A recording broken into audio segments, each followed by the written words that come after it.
Hey, what's up, race fans? Steve here for week 2 of the 2014 NASCAR season. We're going to talk about Daytona for a little bit, and then we're going to move on to some stuff that happened this week, including the debut of knockout qualifying, which I'll talk about in a second, the results of that. So number one, if the absolute perfect result that you could have ever wanted out of the Daytona 500 this year was not the 3-car on the pole and then the 88 in victory lane, then you, my friend, are not a NASCAR fan, because that was one of the coolest things to watch, just knowing the 3 was going to lead him to the flag, and then the 88 taking the checkered at the end of the day.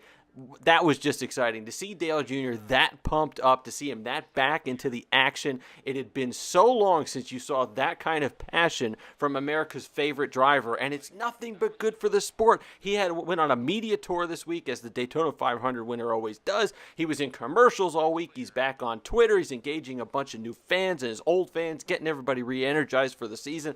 Nothing but good stuff for the sport. So I'm excited for the season. If that doesn't set you up for the rest of the season, I don't know what will. So really cool. So let's go over some things for the race itself. Number one, they did a fantastic job with the package, the aero package. Exciting racing. Even the leader was never comfortable. Even if he was in a line of his choosing, with somebody behind him giving him good pushes, he still had to be careful, because it seemed like whoever was in the lead, Hamlin, Biffle, whoever was at the top, they couldn't keep it. They had to go back and forth, choose which lane was coming, which lane was pushing. It was exciting, and it was also chaotic at points, where you'd like, the leader just can't seem to hold it. You could do there were some examples of side drafting. I think Biffle at one point was a perfect side draft. Maybe it was on Junior, just rocketed off of him. So really exciting racing. You could see the individual talents of the drivers. And if you don't think it's important to have a talented driver, look at the top 10 of that race towards the end. All of the names that you possibly would have expected to see there were there. Junior, Biffle, Gordon, Johnson, Kenseth, the Busch brothers. Everybody that you thought would be there, the talented racers, found their way to the front at the end. And that's exactly what you wanted. That's what you wanted to see. You want the cars to be able to be flexible enough where the talented drivers construct their stuff, and they did exactly. We also learned that it seems like the cream rises to the top, like I said, but that included the Hendrick cars and the Gibbs cars. And even though Austin Dillon had a good day, it wasn't the dominant day that you would have expected from RCR. But it seems that their race trims and engines were qualifying trims, and then Hendrick and those big boys brought their race trims, and that's why the qualification difference is there. But it all worked out in the end for those teams. So let's talk about the knockout qualifying. I ran home last night from work to be able to watch all the knockout qualifying, and what I could say is this: it's just a fancier way to get to where we were originally. If you look at those times in those cars and the way they were set up, you're not going to be able to change your car drastically in that half hour. So whatever you've predetermined, like always with qualifying, whatever qualifying setup that you decided you wanted to go with, that's your lot.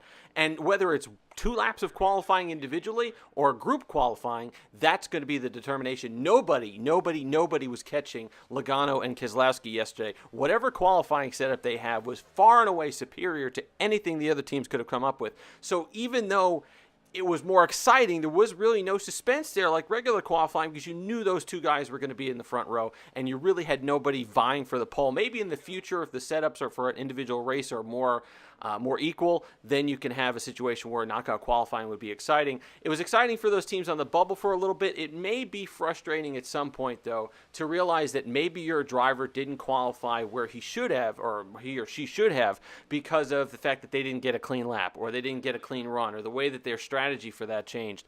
But you saw yesterday they were very few huge jumps from the times that people went in to work on the car and came back out for their second run. You didn't see massive 20-car jumps, because that's pretty much what you've got. You've worked on it, and if you did have a big jump when you went in, it just means that you missed very badly on your first swing when you were testing the qualifying setups earlier in the week. So that's it's fancy. Maybe it's a little bit more fun. I know I was watching it, and it's the first qualifying that I really ran home for to get a good look at. So maybe it adds something a little bit extra, but we'll see as the season goes along if the teams can adjust to it. and kind of make it where it's a little bit cleaner. I know they were being overly cautious this time, letting each other go, letting each other get clean laps. Maybe as it gets more competitive down in the season, that won't happen. You'll see people trying to play a little bit more strategy with the knockout qualifying. It was somewhat exciting, but I think that we got the same result that we would have gotten if we had just done the single car qualifying that we had always been set up for. The other thing I wanted to talk about this week, Kevin Harvick's comments about Daytona and this safety there and the safer barriers all around the track. And, I can't help but agree with him 1,000.5%. There is no excuse for Daytona International Speedway not to have safer barriers in every single portion of that. They should have it on the infield. They should have it lining the lake. They should have safer barriers everywhere. We're not talking about some smaller track out in Wisconsin where the track owners physically can't handle hundreds of thousands of dollars or $1 million for safer barriers all around. That I can understand. It's an economic thing. For NASCAR, it's not economic whatsoever. There should be safer barrier in every single portion of that track where someone could even dream of having a car be hit. If you see Harvick's hit at Fox, which loves during their football broadcast to show every painful event possible 9 times over, only showed that in-car camera shot of Danica Patrick's car once where you were watching her as she hit that wall. That was, I don't care what, say what you will about Danica Patrick. Anybody who takes a lick like that and gets right back in the car deserves a little bit of respect.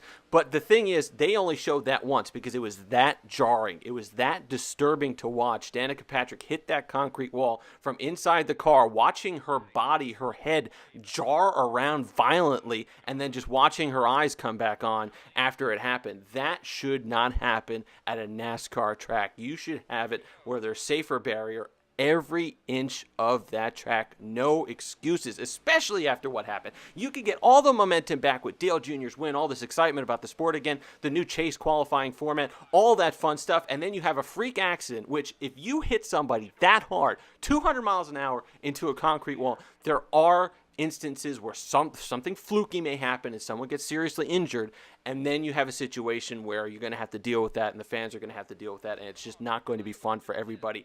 Do yourself a favor. Put the freaking barrier. You spent all this money on the hands device, all that other stuff. Put the freaking barrier in so you can have safe driving all the way around the track, please. Anyway, let me know what your thoughts are coming up this week in Phoenix. It's interesting these first 5 weeks because you get 5 diverse tracks. So you get 5 different setups, 5 different cars, and you get to see where everybody is going forward in the season. By Sonoma, you're going to have a good idea of who's going to be good where and going forward from there. So let me know what you think. Like, comment, subscribe, all that fun stuff. Until next time, enjoy the race.